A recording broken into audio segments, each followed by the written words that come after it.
She was caught on camera. आज की कहानी एक ऐसी रूह के बारे में है जिसे कुछ लोगों ने अपनी आंखों से देखा और पूरी दुनिया ने कैमरे के लेंस के जरिए एन इमेज सो चिलिंग जो आज तक पैरानॉर्मल दुनिया के सबसे क्रेडिबल सबूतों में गिनी जाती है, जो शायद आपने भी कभी ना कभी देखी होगी। एक घोंसली सिलोएट सीढ़ियों के बीचों बीच हवा में तैरती हुई। ये कहानी है एक औरत के दर्द की, जिसे जिंदा होते हुए ही जिंदगी से काट दिया गया। अपने ही घर में एक पुराने भारी दरवाजे के पीछे कैद कर दिया गया और मजबूर किया गया एक ऐसी जिंदगी जीने के लिए जो मौत के अंधेरों से भी ज्यादा सुनसान थी। मैं हूं मोजो जोजो और ये है मेरी डायरी का एक भूरा, थोड़ा जला हुआ, सदियों पुराना पन्ना, जिसमें दर्द, तन्हाई और बेवफाई की काली सियाही से एक नाम लिखा गया था, the Brown Lady of Raynham hall.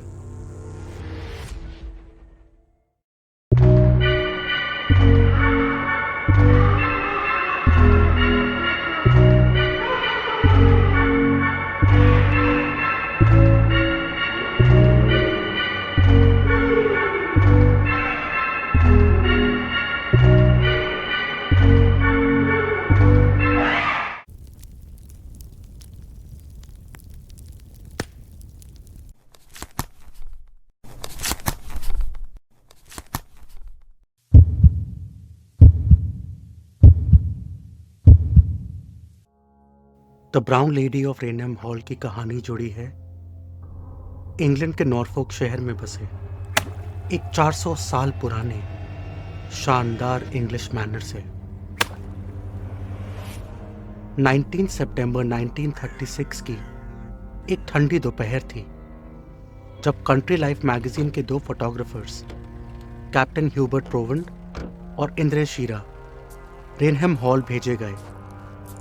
उनका काम था इस हवेली के यूनिक और हिस्टोरिक आर्किटेक्चर को डॉक्यूमेंट करना। मकसद बिल्कुल सिंपल था, कुछ बेहतरीन तस्वीरें लेना जो अगले इशू में पब्लिश की जा सके। कई घंटों तक दोनों ने हवेली के अंदर और बाहर अलग अलग हिस्सों की तस्वीरें खींची और फिर वो पहुंचे मैनर के सबसे आइकॉनिक हिस्सों में से एक, उसका ग्रैंड स्टेयरकेस। वही जगह जहां कुछ ही देर में दुनिया की सबसे मशहूर घोस्ट फोटोग्राफ ली जाने वाली थी।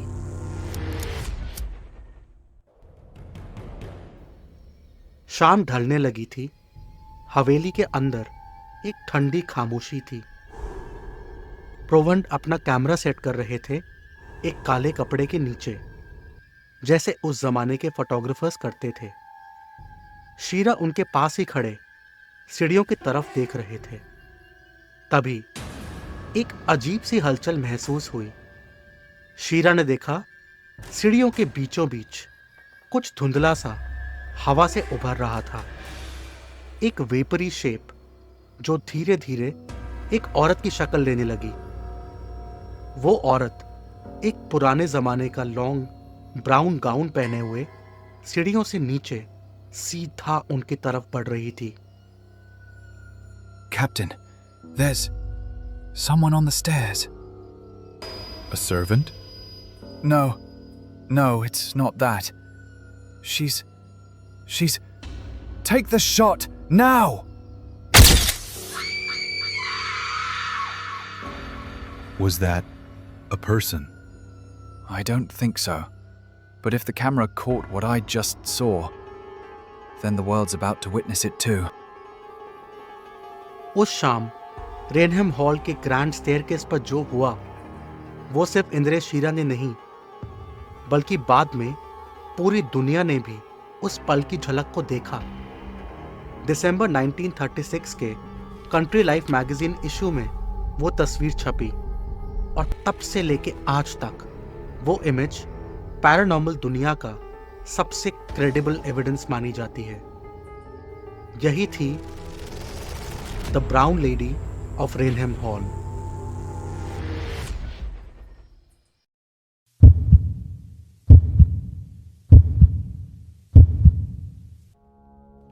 The Brown Lady of Raynham Hall सिर्फ एक तस्वीर तक सीमित नहीं थी। उसकी कहानी, उसका डर रेनहेम हॉल के इतिहास का हिस्सा बन चुका था।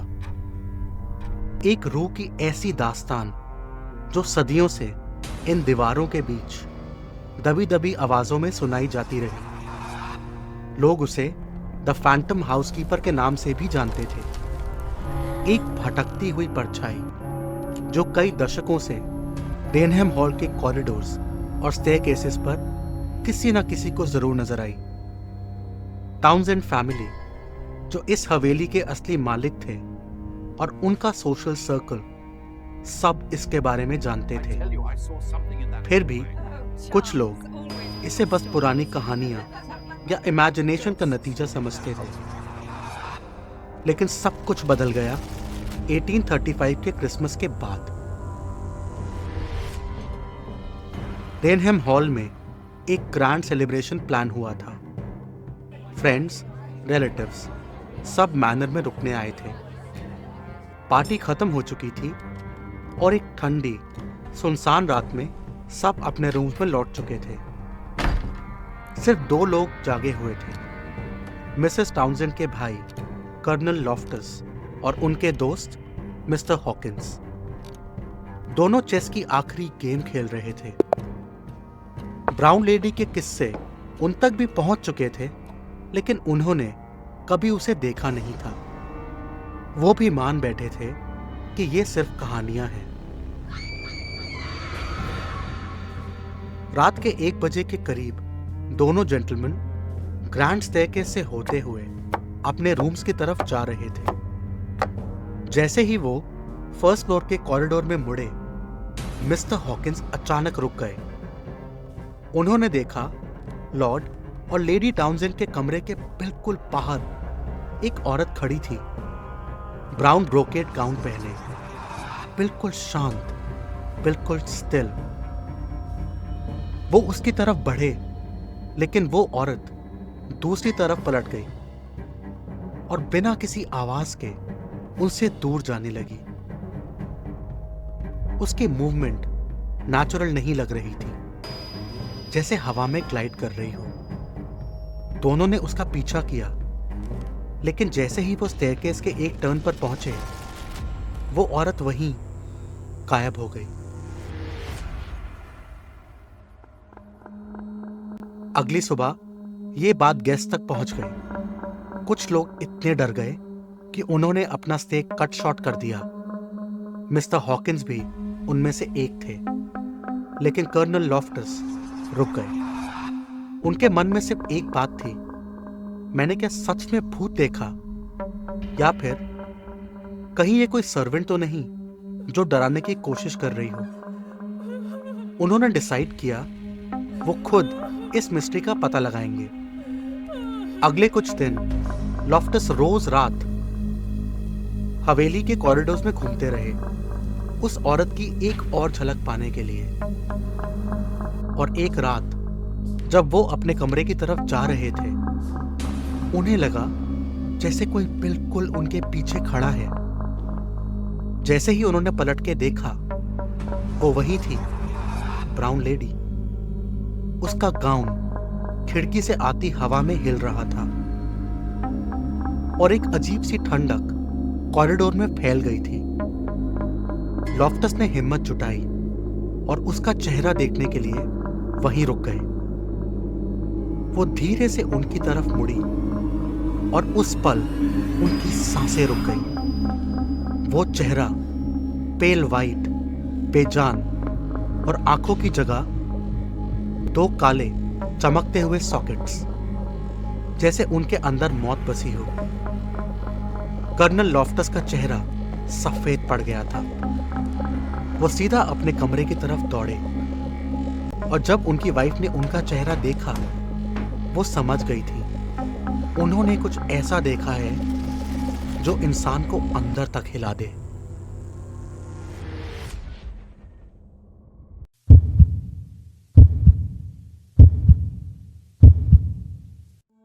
कर्नल लॉफ्टस के एनकाउंटर के कुछ ही महीने बाद 1836 में उनका एक्सपीरियंस और उनका बनाया हुआ ब्राउन लेडी का स्केच रेनहेम हॉल के ड्राइंग रूम से लेकर टाउनसेंड फैमिली के लंदन सर्कल तक आग की तरह फैल चुका था। कुछ लोग तो इतने डर गए कि रेनहेम हॉल कभी न लौटने की कसम खा ली, लेकिन कुछ ऐसे भी थे जो इसे सिर्फ एक वाइल्ड इमेजिनेशन या झूठी कहानी मान रहे थे। उन्हीं स्केप्टिक्स में से एक का नाम था कैप्टन फ्रेडरिक मैरियट, एक नेवल ऑफिसर, नॉवेलिस्ट और सेलिब्रेटेड राइटर चार्ल्स डिकन्स के क्लोज फ्रेंड। मैरियट ने डिसाइड किया वो खुद रेनहेम हॉल में रुकेंगे ताकि इस सो कॉल्ड घोस्ट स्टोरी को पर्सनली डिबंक कर सकें। उनका मानना था कि ये सब हॉरर कहानियां सिर्फ लोकल स्मगलर्स का टैक्टिक थी, लोगों को मैनर के आसपास से दूर रखने के लिए। और इसी मिशन के साथ कैप्टन मैरियट 3 रातों के लिए रेनहेम हॉल पहुंच गए।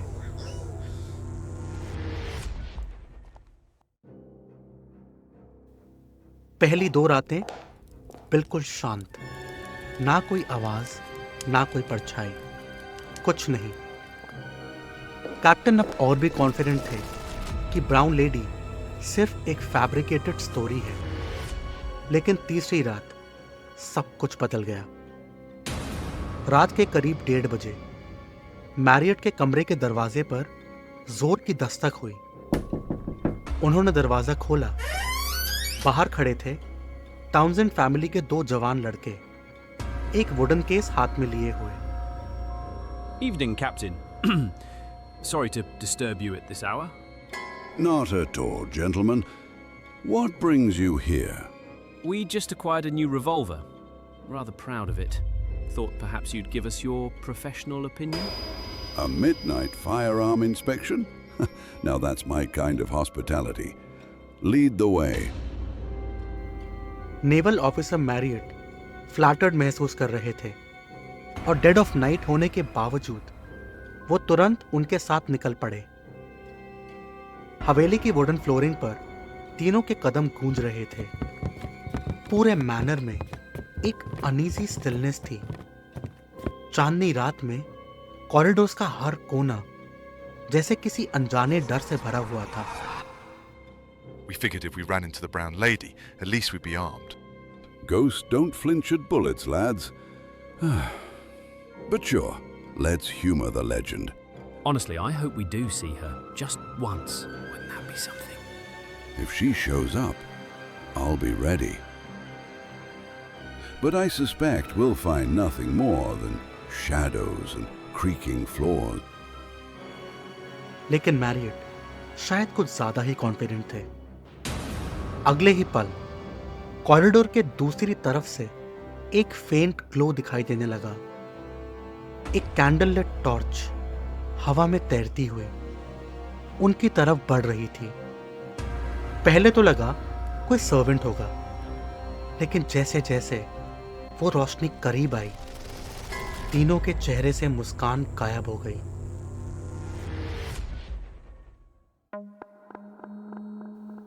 उन्होंने देखा टॉर्च के पीछे एक औरत थी, ब्राउन ब्रोकेड गाउन में, और उसका चेहरा एक डेमोनिक स्माइल के साथ मैरियट की आंखों में झांक रहा था। कैप्टन ने तुरंत लड़के के हाथ से रिवॉल्वर छीना और चिल्लाए, "स्टॉप राइट देयर!" लेकिन वो औरत सीधा मैरियट की तरफ बढ़ने लगी, बिना किसी हेजिटेशन के, बिल्कुल उनकी आंखों में आंखें डाल के। अब उसका चेहरा साफ नजर आ रहा था। पेल वाइट स्किन, हॉलो ग्लोइंग आई सॉकेट्स और एक ऐसी डेमोनिक स्माइल जो एक जिंदा आदमी की धड़कन रोक सकती थी। पैनिक में कैप्टन मैरियट ने रिवॉल्वर से गोली चला दी। कॉरिडोर में एक जोर की गनशॉट गूंजी। लेकिन जैसे ही गोली चली, वो औरत वही आंखों के सामने हवा में ही गायब हो गई। बुलेट जाकर कॉरिडोर के दूसरे छोर पर एक पुराने वुडन डोर में घुस गई। वही डोर जिसके बारे में कई लोग कहते हैं किसी जमाने में उसके पीछे एक लाचार औरत को कैद रखा गया था। वही औरत जो मौत के बाद बनी the Brown Lady of Raynham hall.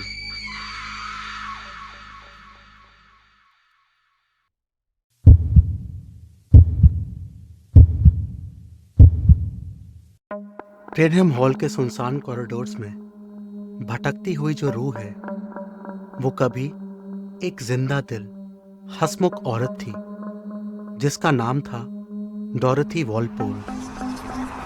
लेकिन उसकी जिंदगी एक ऐसे मोड़ पर खत्म हुई जिसने उसे हमेशा के लिए इसी मैनर की दीवारों से बांध दिया।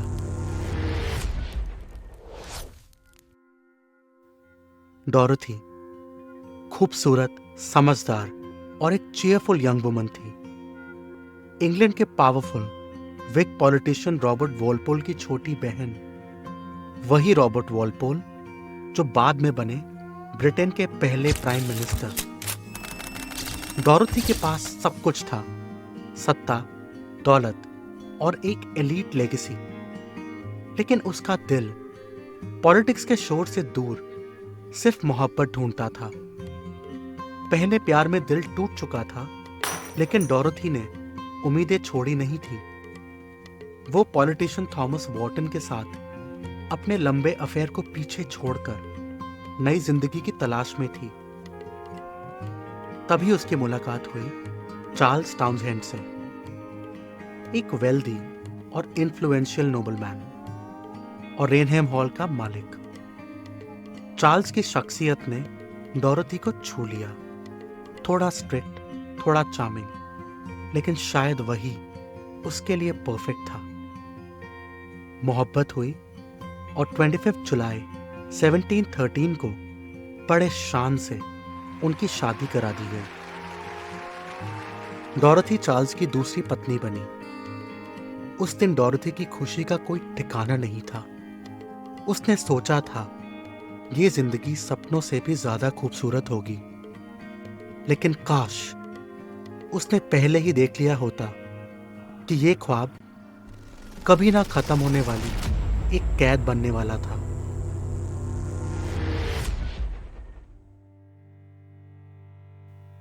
शादी से कुछ ही महीनों बाद चार्ल्स बदलने लगा। जो कभी ग्रेसफुल और पॉलिश था, अब पोजेसिव और क्रूल हो चुका था।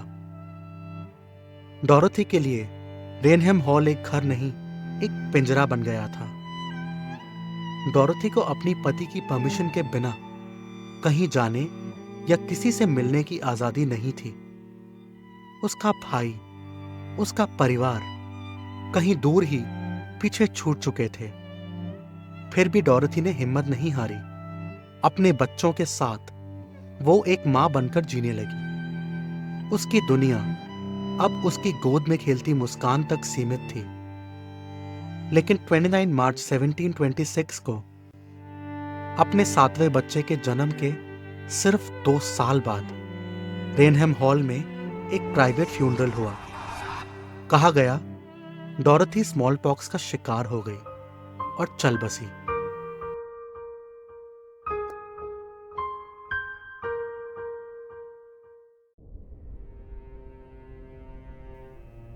ना दोस्तों को बुलाया गया, ना उसके भाई रॉबर्ट वॉलपोल को। जब उसने मैनर में आने की इजाजत मांगी तो बस एक कोल्ड जवाब मिला, शी हैज पास्ड। लेकिन यह सच नहीं था। डोरथी जिंदा थी और उसे रेनहेम हॉल के एक अंधेरे कमरे में कैद कर दिया गया था, जहां से ना रोशनी आती थी, ना आवाज जाती थी। चार्ल्स को डोरथी के पास्ट थॉमस वॉटन के साथ शादी से पहले हुए अफेयर की बात पता चल गई थी और उसकी ईगो ने उसे इंसान से एक बेरहम शैतान बना दिया। उसने अपनी पत्नी पर बेवफाई का इल्जाम लगाया और बिना किसी सबूत के उसे सालों तक उस कमरे में बंद कर दिया। सिर्फ एक सर्वेंट को खाना देने दिया जाता, बाकी वक्त सन्नाटा। वो डॉरथी जो कभी पूरे मैनर को रोशन करती थी, अब एक कोने में तन्हा, दर्द से भरी हुई सिर्फ एक चीज मांग रही थी, माफी। अपने बच्चों से मिलने की रोज गुहार लगा रही थी, पर चार्ल्स का दिल पत्थर बन चुका था। और फिर एक रात जब सर्वेंट खाना लेकर गई तो उसने देखा एक ब्राउन ब्रोकेड गाउन में डोरोथी की लाश कमरे में एक कोने में पड़ी थी। कोई नहीं जानता उसकी मौत कब हुई। क्या उसने खुद अपनी जिंदगी ली, या उसके दर्द ने, अपने बच्चों से जुदाई की तड़प ने उसकी धड़कन रोक दी।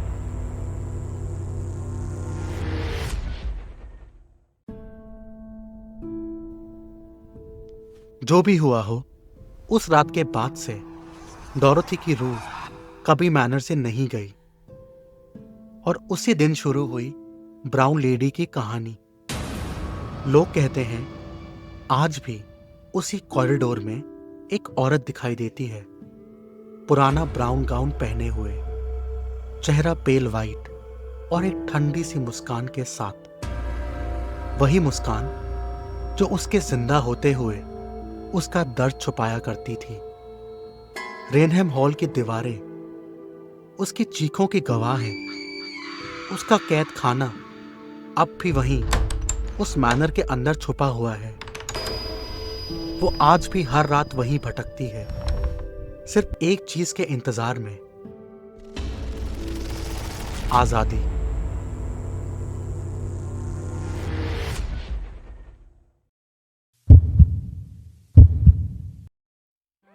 सोच कर देखिए दोस्तों, जो रूह आज रेनहेम हॉल के कॉरिडोर से भटकती है, वो एक वक्त में सिर्फ प्यार चाहती थी, एक सिंपल जिंदगी, एक बड़ा सा घर और अपने बच्चों के साथ एक छोटी सी सुकून भरी जिंदगी। लेकिन जब जख्म अपने ही देते हैं तो इंसान जिंदा होकर भी अंदर से मर जाता है।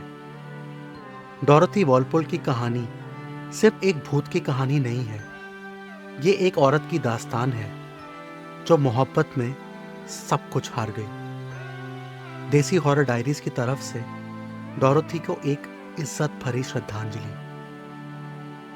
अगर ये कहानी आपके दिल को छू गई तो वीडियो को लाइक करें और कमेंट करके बताएं, क्या आपको लगता है brown Lady of Raynham hall की वो तस्वीर असली थी? और अगर आप चाहते हैं और भी ऐसे हॉन्टिंग लेजेंड्स जो दिल को भी छू जाएं और रातों की नींद भी उड़ा दें, तो चैनल को सब्सक्राइब करें और बेल आइकॉन दबाना ना भूलें, ताकि जब अगला राज खुले तो सबसे पहले आप उस अंधेरे का हिस्सा बन सकें। मैं मिलता हूं आपसे अगले एपिसोड में, जहां अंधेरा होगा और भी गहरा और कहानी और भी ज्यादा डरावनी। Till then, stay curious, stay haunted.